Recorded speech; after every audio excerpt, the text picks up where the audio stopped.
Benvenuta! Oggi su Heavy Metal Heaven celebriamo l'uscita, avvenuta 40 anni fa, di due esordi molto diversi tra loro, ma con parecchie analogie.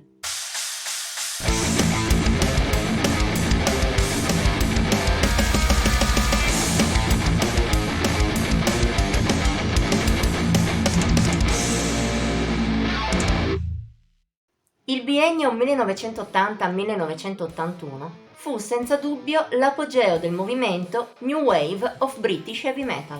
Sull'onda dei precursori Judas Priest, Motorhead e in parte dei Black Sabbath, in questi 2 anni l'ondata esplose e visse il suo momento di assoluto splendore. Lo dimostrano, se non altro, i tanti capolavori usciti proprio in quei mesi. Si possono citare album come Lightning to the Nation dei Diamond Head, il terzetto Wheels of Steel, Strong Arm of the Law, Denim and Leather dei Saxon, Wildcat e Spellbound dei Tiger of Pantang, l'esordio omonimo degli Angel Witch, Time Tells No Lies dei Praying Mantis, Rock Until You Drop dei Raven, e ancora On Through the Night e High and Dry dei Def Leppard, Demolition and Hit and Run delle Girl School, Head On e Shock Tactics dei Samson, Night of the Demon dei Demon, The Nightcomers degli Holocaust e ovviamente l'esordio omonimo e Killers degli Iron Maiden. Di sicuro, per quanto abbia sformato capolavori storici anche poi, la New Wave of British Heavy Metal non ha mai raggiunto di nuovo un simile apice di vitalità. Tra le molte band che hanno continuato con carriere di basso profilo, spesso valide ma poco riconosciute dal grande pubblico, e quei pochi nomi che sono riusciti a trovare la fama oltre i suoi confini, gli Heavy Maiden, Saxon e Def Leppard, dalla fine del 1981 in poi il movimento non ha saputo ripetersi, per poi cominciare il proprio declino quando emersero nuove tendenze che negli anni successivi lo soppiantarono in popolarità. Ed è anche per questo motivo che Welcome to Hell, esordio dei Venom, uscito il 1 dicembre 1981, può essere quasi considerato la campana che annuncia l'inizio della fine.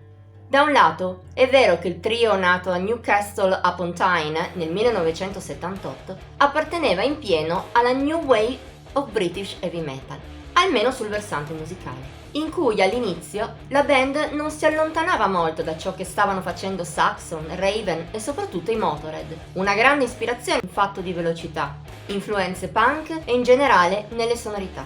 D'altra parte però, il loro heavy metal dalle tendenze speed va oltre, non si mostra scatenato e fracassone come le band appena citate, non solo almeno. Più che altro la musica del gruppo di Newcastle suona più minaccioso di quanto chiunque avesse fatto fino a quel momento.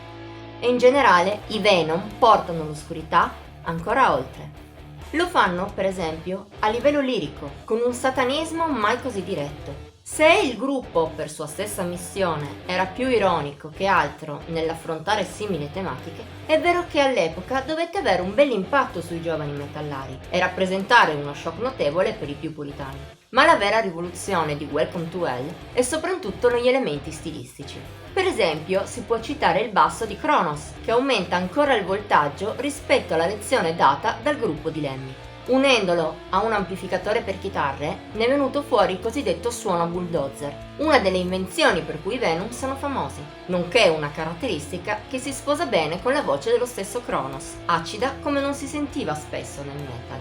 Il tutto corredato da una registrazione molto grezza, un fattore quasi casuale dovuto ai soli 3 giorni che la band ha impiegato per registrare l'album, pensando tra l'altro di stare incidendo un demo anziché il proprio esordio, ma che dà al disco un fascino oscuro, unico. Lo si sente già nei tanti pezzi di semplice speed metal, veloci e scatenati come da norma del genere, che animano l'album, come per esempio la vorticosa opener Son of Satan o la graffiante Poison. Non parliamo poi di Live Like an Angel, Die Like a Devil, un pezzo tipico da New Wave of British Heavy Metal, non fosse per il ringhiare di Kronos e soprattutto per il senso di minaccia che si respira al suo interno, come anche nelle altre canzoni.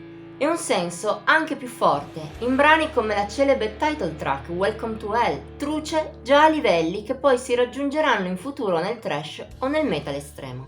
Oppure in Witching Hour, che può sembrare scanzonata, ma ha un bel lato inquietante, come anche la conclusiva Red Light Fever. o anche la lenta e quasi orrorifica In League with Satan, con tocchi doom e la voce echeggiata del cantante dalla sua parte.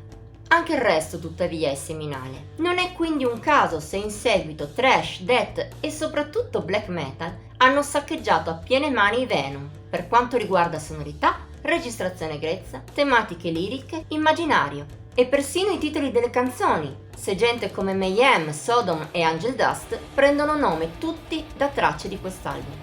Del resto, Welcome to Hell non è solo il primo, peraltro timido, passo verso il metal estremo. È anche un album di altissimo livello, che non sfigura affatto se accostato ad altri capolavori della New Wave of British Heavy Metal citati all'inizio. Non sarà perfetto, ma se dobbiamo dargli un voto, per noi raggiunge in ogni caso un eccellente 92 su 100, almeno per la musica, seppur sarebbe addirittura da voto pieno per la sua importanza storica. In ogni caso, mentre nel Regno Unito i Venom, e non solo loro, aprivano nuovi orizzonti per il metal, dall'altra parte dell'oceano il genere era ancora in fasce. Molte tra quelli che oggi consideriamo grandi nomi dell'heavy metal americano, alcune delle quali a loro volta di grande innovazione, tra l'80 e l'81 non avevano pubblicato ancora sulla lunga distanza, o in parecchi casi neppure esistevano. Solo pochi gruppi, poi divenuti storici, Riot, Manila Road, Spirit Angle, ci erano già riusciti, pur rimanendo ancora nel puro underground. Qual è il motivo? Lo si può sentire nella maggior parte dei dischi dell'epoca, di queste e di altre band. Per quanto più duri, erano ancora molto debitori dell'hard rock, un genere che in Inghilterra era decaduto tra i problemi vissuti da molti nomi iconici e la breve tempesta del punk, ma che negli Stati Uniti rimaneva molto popolare, grazie anche a gruppi di largo pubblico come Aerosmith, Kiss e Van Halen. E forse anche questo è il motivo per cui è proprio l'hard rock la base del secondo album di cui parliamo oggi, Too Fast for Love, esordio dei Motley Crue. Uscito il 15 dicembre 1981, 2 settimane esatte dopo Welcome to Hell, anch'esso è un lavoro rivoluzionario, seppur in un senso quasi opposto. Come detto, la band parte proprio dall'hard rock, a cui aggiunge però influssi glam, il che non è una novità assoluta. Anche alcuni tra i gruppi più seminali di quest'ultimo genere, come Slade, Sweet e New York Dolls, hanno mostrato in precedenza influssi più duri. La vera novità del quartetto, nato in quello stesso 1981 a Los Angeles, è stata più che altro la modernizzazione di questo stile. Il risultato è il primo vero album di quello che poi sarebbe diventato famoso col nome di hair metal, e sarà tra le ragioni del già citato declino della New Wave of British Heavy Metal. A essere onesti, nel disco mancano ancora alcuni elementi del genere. Per esempio, non tutte le melodie sono del gusto pop che il gruppo svilupperà poi. Anche i testi si concentrano meno sull'immaginario girls girls girls, per cui i Motley Crue sono famosi. Per il resto, però, i semi del genere sono ben presenti, anche a dispetto del fatto che Too Fast for Love mostra influssi più potenti, derivati dall'heavy metal vero e proprio. Un'impostazione che i losangeliani manterranno anche nel successivo, più pesante, Shout at the Devil. Anche nell'esordio fanno mostra di sé, tuttavia, dei pezzi belli duri e incalzanti, vicino al metal più puro, come Piece of Your Action. E a tratti gli americani si mettono anche a correre, per esempio nella possente opener Live Wire e nella convulsa Take Me to the Top, ma senza dimenticare la melodia, spesso di origine glam.